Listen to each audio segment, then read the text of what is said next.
The gloves are off between India and Canada. It's an unprecedented escalation. New Delhi has downgraded its relationship with Canada. We have a High Commissioner in Ottawa, but he, along with other diplomats, have been recalled. It's the latest chapter in a year-long standoff. Just a short while back, New Delhi summoned Canada's top diplomat in India. The High Commissioner is not in the country, so the Chargé d'Affaires stepped in. He was at the External Affairs Ministry for nearly 20 minutes, the Canadian Chargé d'Affaires. By all accounts, it was a feisty talk. And look at the MEA statement that came out afterwards. India is withdrawing its High Commissioner from Canada. Listen to the reasons, and I'm quoting. It was underlined that in an atmosphere of extremism and violence, the Trudeau government's actions endangered the safety of diplomats. We have no faith in the current Canadian government's commitment to ensure their security. So India believes that its diplomats are not safe in Canada, and with good reason. Let me show you a video that Khalistani groups uploaded on their social media.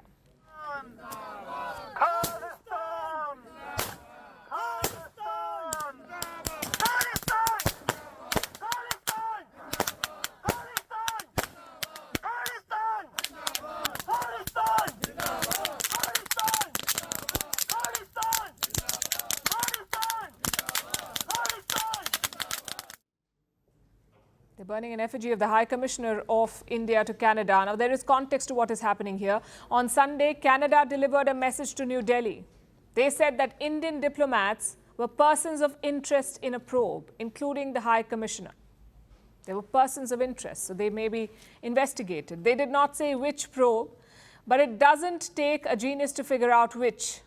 The Hardeep Singh Nijjar case, the killing of a Khalistani separatist in Surrey in Canada.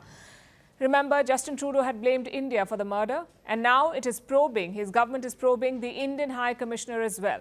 His name is Sanjay Kumar Verma. He is the top Indian diplomat in Canada, also the senior most in the government of India.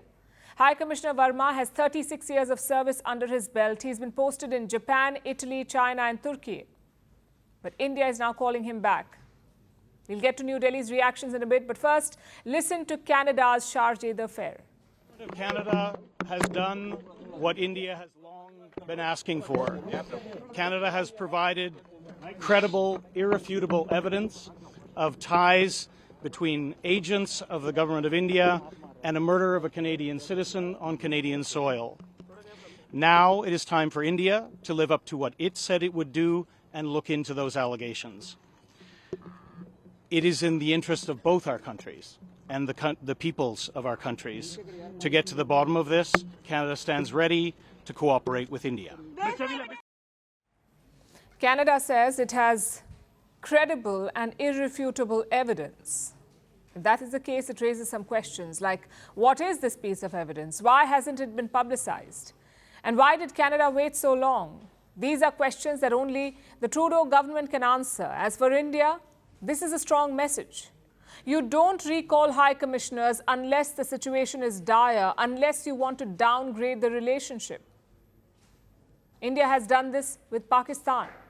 The last instance was in 2019 after the Pulwama attack. New Delhi decided to call its envoy back. And even today in 2024, India has no high commissioner in Islamabad. Of course, with Pakistan, you expect that. But this is a new low for Canada. It tells you how Justin Trudeau has hurt this relationship. And it's not over yet. India has issued a warning to Canada. Let me quote again. It was also conveyed that India reserves the right to take further steps in response to the Trudeau government's support for extremism, violence and separatism against India. Like I said, it's not over yet. Canada could order a tit-for-tat move. India could escalate again. And this whole face-off could blow up further. But why now? Because this has been brewing for a while. So why these actions now? Well, Trudeau is currently in trouble. His Khalistani buddy, Jagmeet Singh, has dumped him. This is the internal politics of Canada. As you know, Jagmeet leads the NDP, or the New Democratic Party, that's his political party. Justin Trudeau needed their support to stay in power. It's a coalition government. So right now, he does not have a majority in parliament because Jagmeet has dumped him. If elections are held now in Canada, Justin Trudeau would lose. Look at what the opinion polls say. Nearly 43% Canadians back the Conservative Party, that is the opposition. Only 22% support Justin Trudeau. What about Mr. Khalistan? Even worse, at 18%, that's his support base. So could this whole thing be a distraction, a typical foreign meddling bogey? Well, the Indian government has certainly hinted at that. We saw two statements from New Delhi today.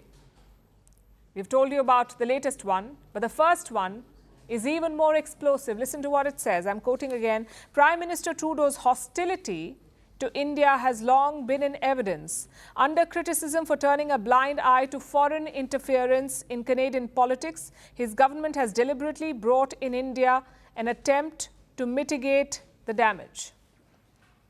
It is no coincidence that it takes place as Prime Minister Trudeau is to depose before a commission on foreign interference. And this is just a sneak peek. The full statement that the Ministry of External Affairs in India released today is quite critical. It recalls Justin Trudeau's 2018 visit to India. You may remember that one, the one where he dressed up like a wannabe Bollywood actor. It also talks about his comments on the farmers' protest in India. It even mentions his alliance with Jagmeet Singh. If you follow Indian reactions, Indian diplomatic reactions, you would know that this statement is quite unusual. Our statements never go into this kind of detail, nor do they delve into domestic politics of other countries, which makes one thing quite clear. India has run out of patience with Justin Trudeau. Remember, he is the one who started this whole thing last year. Trudeau stood up in Canada's parliament and pointed fingers at India. That too for the killing of a Khalistani separatist, a man designated as a terrorist by New Delhi. What's more, he gave no evidence. You just heard the Canadian diplomat. He says credible evidence has been passed on to India. But look at New Delhi's statement. I'm quoting again. The Canadian government has not shared a shred of evidence with the government of India, despite many requests from our side. Multiple extradition requests from the government of India in respect of terrorists and organized crime leaders living in Canada have been disregarded. Do you see the difference here? Canada says credible evidence was given. India says not a shred of evidence was shared. And this has only gone from bad to worse in the last few months. Trudeau has mishandled this whole situation. He could have opted for quiet diplomacy, but he chose to make a spectacle out of it, to put pressure on India. He also kept defending the separatist voices in Canada, whether it was threats against Indian diplomats or demands for a Khalistan referendum, or even the glorification of an Indian Prime Minister's assassination.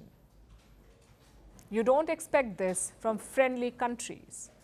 But Justin Trudeau turned a blind eye to all of it. The path he chose inevitably led to this point, a downgrading of this important relationship. We certainly haven't heard the last of this squabble yet. We'll be tracking the updates closely for you. Firstpost decodes the U.S. election. Explains how America chooses its president. Your primer on the race to the White House. Everything you need to know about how America votes and its global implications. U.S. Election Explained. Every Monday and Thursday only on Firstpost.